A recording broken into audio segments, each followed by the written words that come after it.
Evening வந்த உடனே டான்னு நேராக கை வந்து டீ போட தான் ஆரம்பிச்சிருது. அது என்னமோ தெரியல, எனக்கு டீ போட்டு குடிக்கலாம் தூக்கமே வர்றதில்ல. டீ போட்டு குடிச்சு முடிச்சிட்ட உடனே அதுக்கு அடுத்ததாக மீஷோவிலேருந்து நான் ஆர்டர் பண்ண பொருள் வந்துடுச்சு.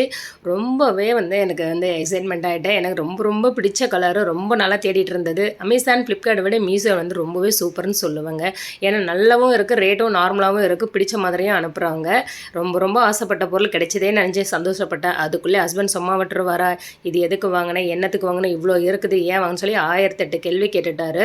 இந்த மாதிரிலாம் கேட்கும்போது கொஞ்சம் கஷ்டமாக இருந்தாலும் மனசுக்கு ஒரு மாதிரியாக இருக்குது இல்லைங்களா. கேள்வி கேட்கக்கூடாதுன்னு நான் சொல்ல வரல, ஒரே கேள்வி அடிக்கடி கேட்டால் தான் பிரச்சனையே. இதனால தான் நான் நிறைய டைம் சொல்லுவேன், பெண்கள் வந்து எப்பயுமே சம்பாதிக்க கற்றுக்கணும், பிடிச்சதை வாங்கணுன்றதுக்காக நம்ம வந்து யோசிப்போம் இல்லையா. நிறைய இடத்துல பிடிச்சதெல்லாம் இருக்கும், எல்லாத்தையுமே நம்ம கேட்டுகிட்டே இருந்தால் ஒரு அலட்சியமாக அவங்க வந்து விட்டுருங்க, இதெல்லாம் என்ன பண்ண போகிறோம், வேஸ்ட்டு, தேவையில்லை அப்படின்னு சொன்னாலே நமக்கு ஒரு மைண்டு ஒரு மாதிரி ஆகிடும் இல்லைங்களா. இதை தான் நான் சொல்கிறது, அடிக்கடி எதை செஞ்சாலும் சரி நமக்குன்னு ஒரு சம்பாத்தியம் வந்து வேணும் அப்படிங்கிறது தான் என்னுடைய கருத்து. உங்களுக்கு எப்படின்னு சொல்லுங்கள்.